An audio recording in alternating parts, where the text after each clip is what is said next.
ओम शांति।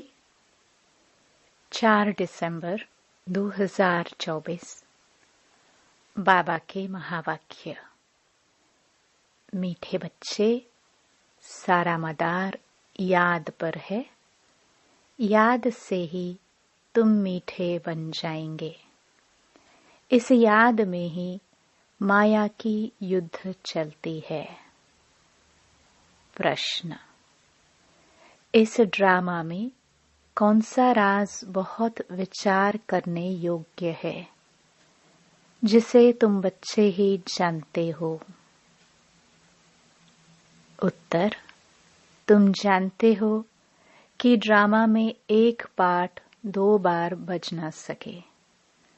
सारी दुनिया में जो भी पार्ट बजता है वह 1-2 से नया। तुम विचार करते हो कि सतयुग से लेकर अब तक कैसे दिन बदल जाते हैं।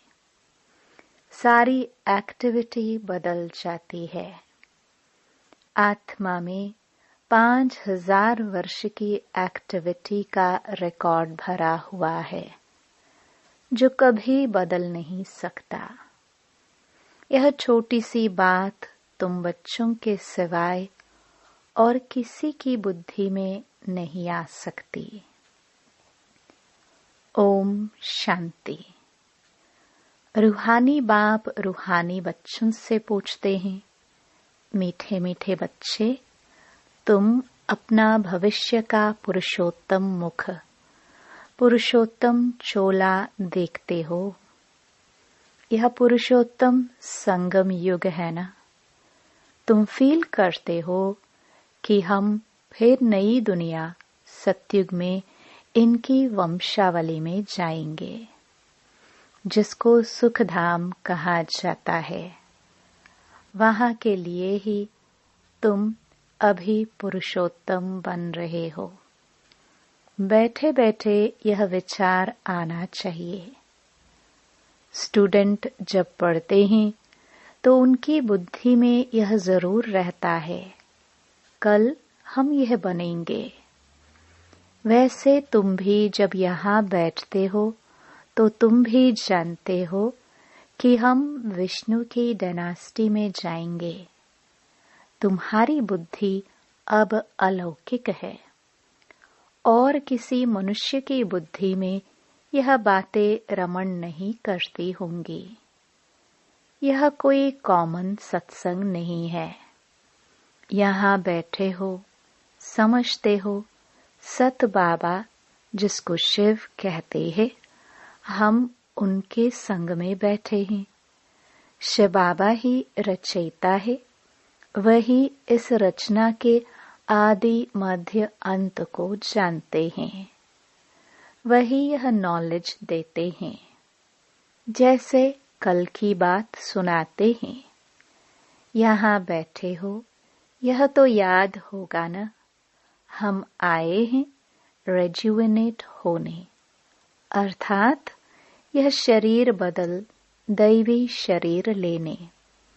आत्मा कहती है, हमारा यह तमो प्रधान पुराना शरीर है, इसको बदलकर ऐसा शरीर लेना है।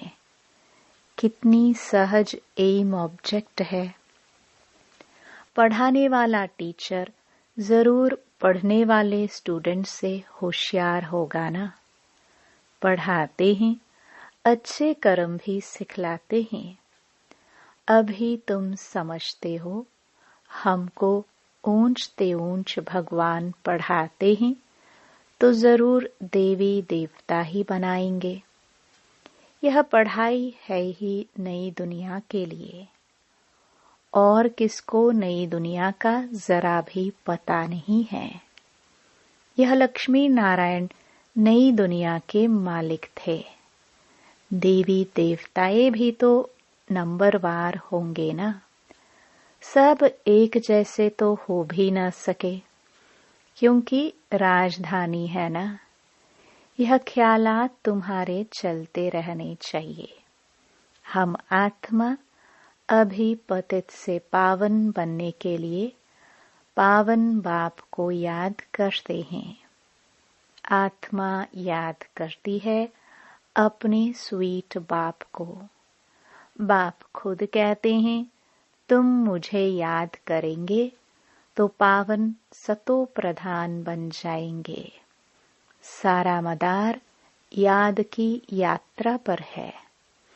बाप जरूर पूछेंगे, बच्चे मुझे कितना समय याद करते हो? याद की यात्रा में ही माया की युद्ध चलती है। तुम युद्ध भी समझते हो। यह यात्रा नहीं परंतु जैसे कि लड़ाई है। इसमें ही बहुत खबरदार रहना है।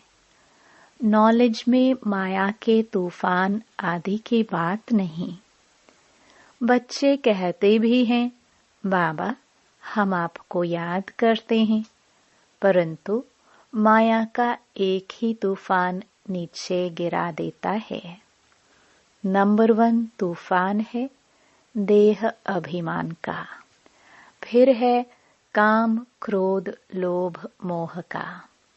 बच्चे कहते हैं, बाबा हम बहुत कोशिश करते हैं याद में रहने की, कोई विघ्न न आए, परंतु फिर भी तूफान आ जाते हैं।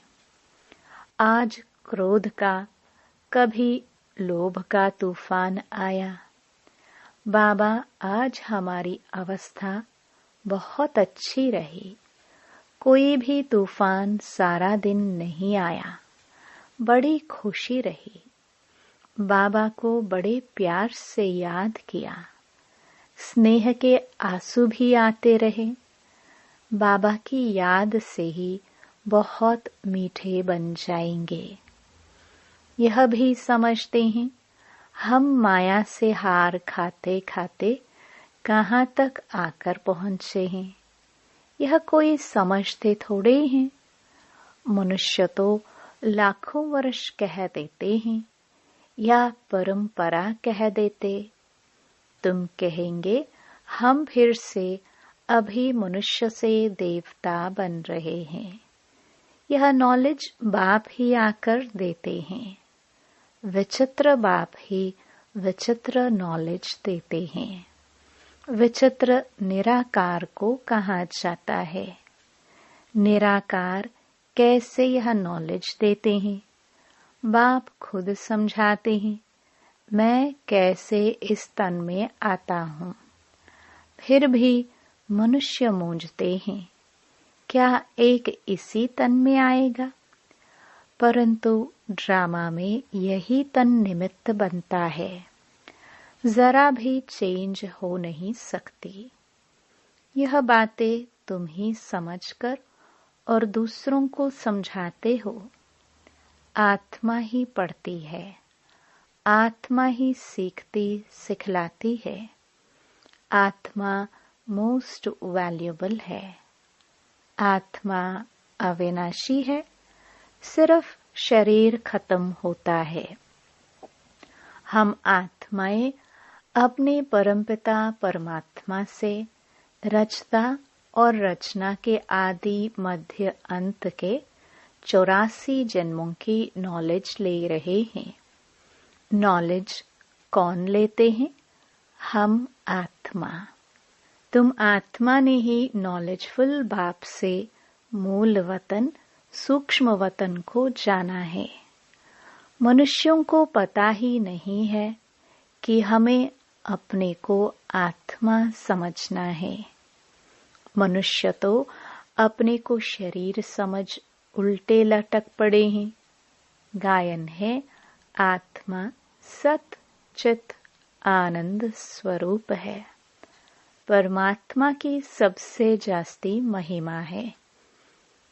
एक बाप की कितनी महिमा है? वही दुख हरता सुख करता है। मच्छर आदि की तो इतनी महिमा नहीं करेंगे कि वह दुख हरता सुख करता ज्ञान का सागर है। नहीं, यह है बाप की महिमा। तुम बच्चे भी मास्टर दुख हरता सुख करता हो। तुम बच्चों को भी यह नॉलेज नहीं थी। जैसे बेबी बुद्धि थे, बच्चे में नॉलेज नहीं होती और कोई अवगुण भी नहीं होता है, इसलिए उसे महात्मा कहा जाता है, क्योंकि पवित्र है। जितना छोटा बच्चा उतना नंबर 1 फूल। बिल्कुल ही जैसे कर्मातीत अवस्था है। कर्म अकर्म विकर्म को कुछ भी नहीं जानते हैं, इसलिए वह फूल है। सबको कशिश करते हैं। जैसे एक बाप सभी को कशिश करते हैं। बाप आए ही हैं सभी को कशिश कर खुशबूदार फूल बनाने। कई तो कांटे के कांटे ही रह जाते हैं।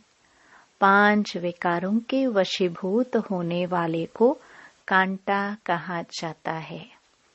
नंबर 1 कांटा है देह अभिमान का, जिससे और कांटों का जन्म होता है।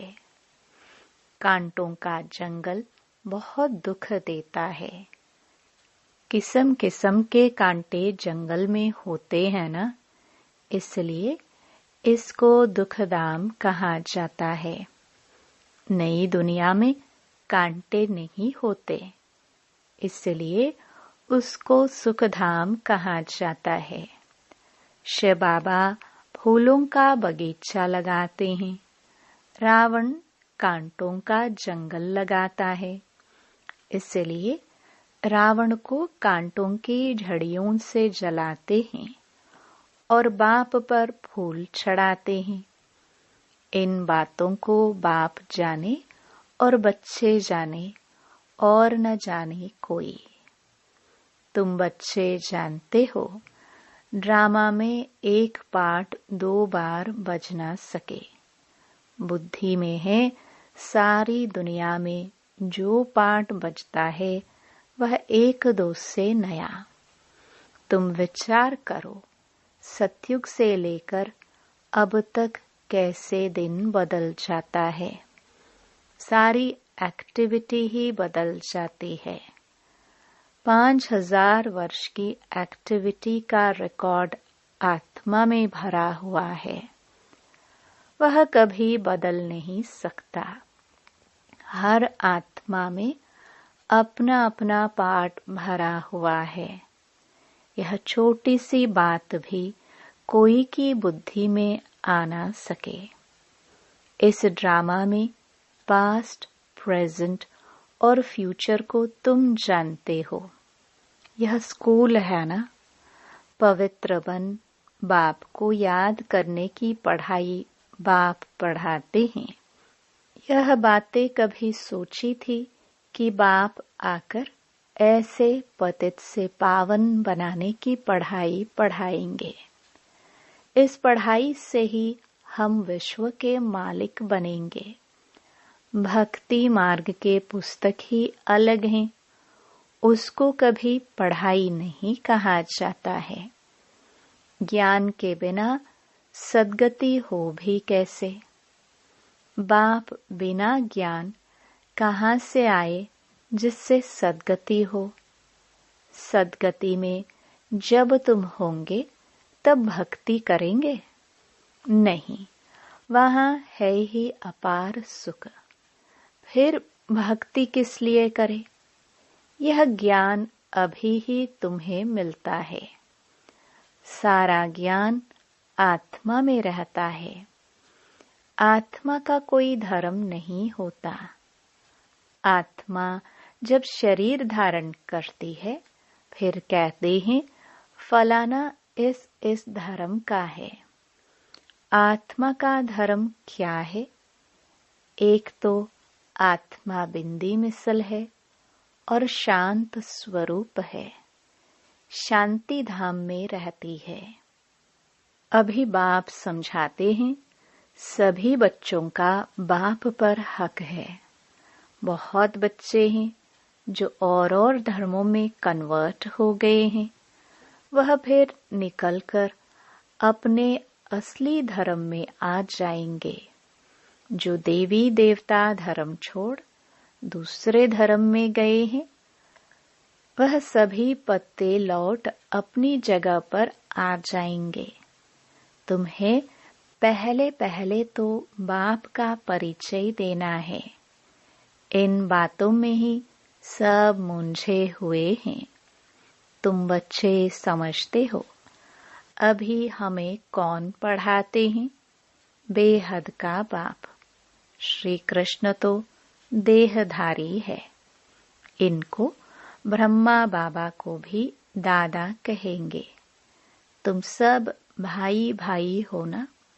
फिर है मर्तबे के ऊपर। भाई का शरीर कैसा है, बहन का शरीर कैसा है। आत्मा तो एक छोटा सितारा है। इतनी सारी नॉलेज एक छोटे से सितारे में है। सितारा शरीर के बगैर बात भी नहीं कर सकता। सितारे को पाठ बजाने के लिए इतने ढेर ऑर्गन्स मिले हुए हैं। तुम सितारों की दुनिया ही अलग है। आत्मा यहाँ आकर फिर शरीर धारण करती है। शरीर छोटा बड़ा होता है। आत्मा ही अपने बाप को याद करती है। वह भी जब तक शरीर में है। घर में आत्मा बाप को याद करेगी? नहीं, वहाँ कुछ भी मालूम नहीं पड़ता। हम कहाँ हैं? आत्मा और परमात्मा दोनों जब शरीर में हैं, तब आत्माओं और परमात्मा का मेला कहाँ जाता है? गायन भी है, आत्मा और परमात्मा अलग रहे बहुकाल। कितना समय अलग रहे? याद आता है कितना समय अलग रहे? सेकंड सेकंड पास होते 5000 वर्ष बीत गए। फिर 1 नंबर से शुरू करना है। एक्यूरेट हिसाब है। अभी तुमसे कोई पूछे इसने कब जन्म लिया था, तो तुम एक्यूरेट बता सकते हो। श्री कृष्ण ही पहले नंबर में जन्म लेता है। शिव का तो कुछ भी मिनट सेकंड नहीं निकाल सकते। श्री कृष्ण के लिए तिथि तारीख मिनट सेकंड निकाल सकते हो। मनुष्यों की घड़ी में फर्क पड़ सकता है। शिव बाबा के अवतरण में तो बिल्कुल फर्क नहीं पड़ सकता। पता ही नहीं पड़ता कब आया। ऐसे भी नहीं साक्षात्कार हुआ तब आया। नहीं, अंदाज लगा सकते हैं। मिनट सेकंड का हिसाब नहीं बता सकते। उनका अवतरण भी अलौकिक है। वह आते ही हैं बेहद की रात के समय। बाकी और जो भी अवतरण आदि होते हैं, उनका पता पड़ता है। आत्मा शरीर में प्रवेश करती है, छोटा चोला पहनती है, फिर धीरे धीरे बड़ा होता है। शरीर के साथ आत्मा बाहर आती है। इन सभी बातों को विचार सागर मंथन कर फिर औरों को समझाना होता है। कितने ढेर मनुष्य हैं, एक न मिले दूसरे से। कितना बड़ा मांडवा है, जैसे बड़ा हॉल है जिसमें बेहद का नाटक चलता है। तुम बच्चे यहाँ आते हो नर से नारायण बनने के लिए। बाप जो नई सृष्टि रचते हैं, उसमें ऊंच पद लेने के लिए। बाकी यह जो पुरानी दुनिया है, वह तो विनाश होनी है। बाबा द्वारा नई दुनिया की स्थापना हो रही है। बाबा को फिर पालना भी करनी है। जरूर जब यह शरीर छोड़े तब फिर सतयुग में नया शरीर लेकर पालना करे। उसके पहले इस पुरानी दुनिया का विनाश भी होना है। भंबोर को आग लगेगी, पीछे यह भारत ही रहेगा, बाकी तो खलास हो जाएंगे। भारत में भी थोड़े बचेंगे। तुम अब मेहनत कर रहे हो कि विनाश के बाद फिर सजाए ना खाए। अगर विक्रम विनाश नहीं होंगे तो सजाए भी खाएंगे और पद भी नहीं मिलेगा। तुमसे जब कोई पूछते हैं तुम किसके पास जाते हो, तो बोलो शिव बाबा के पास, जो ब्रह्मा के तन में आया हुआ है। यह ब्रह्मा कोई शिव नहीं है। जितना बाप को जानेंगे तो बाप के साथ प्यार भी रहेगा। बाबा कहते हैं, बच्चे तुम और कोई को प्यार नहीं करो और संग प्यार तोड़ एक संग जोड़ो। जैसे आशिक माशुक होते हैं ना, यह भी ऐसे हैं। 108 सच्चे आशिक बनते हैं, उसमें भी 8 सच्चे सच्चे बनते हैं। 8 की भी माला होती है ना। नवरत्न गाए हुए हैं, 8 दाने नवा बाबा।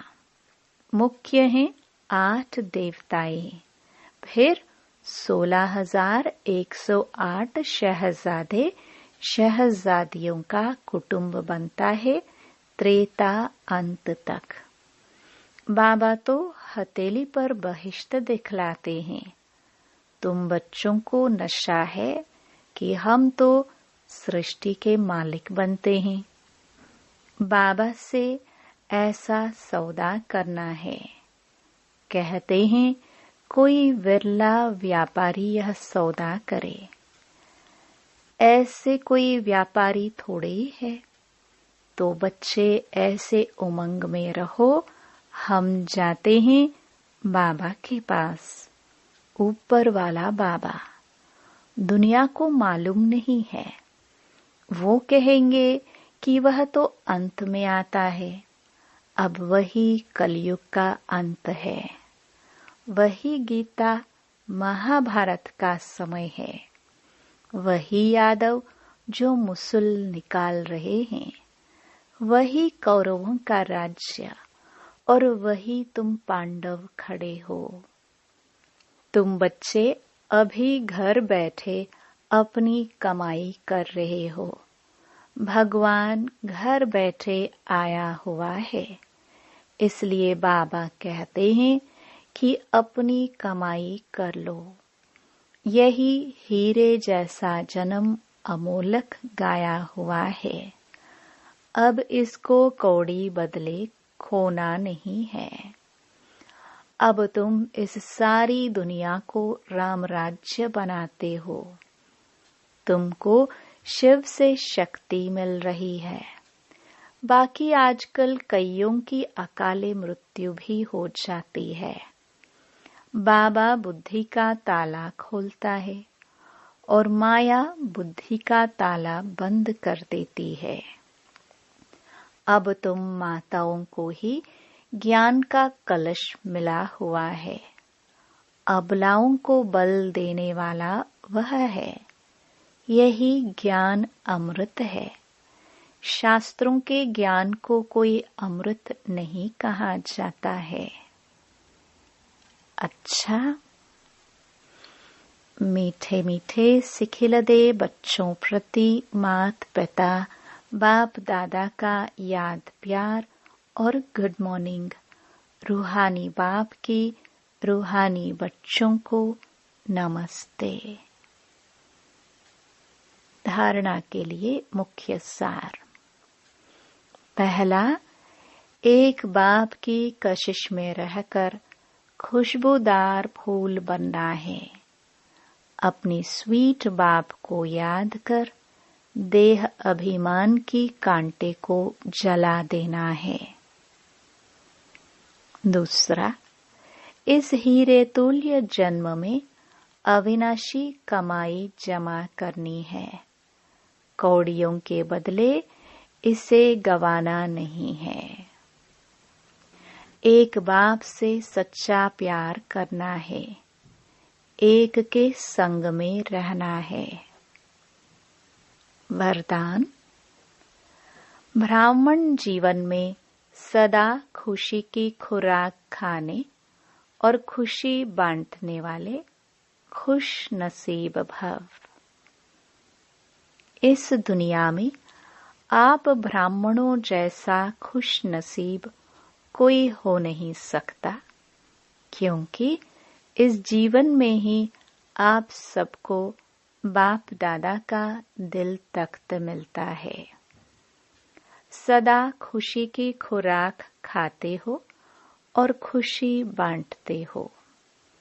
इस समय बेफिक्र बादशाह हो।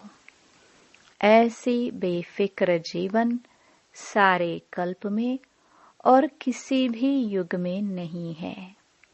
सतयुग में बेफिक्र होंगे, लेकिन वहाँ ज्ञान नहीं होगा।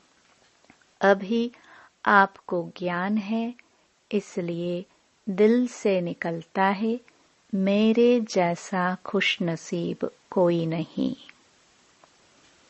स्लोगन, संगम युग के स्वराज्य अधिकारी ही भविष्य के विश्व राज्य अधिकारी बनते हैं।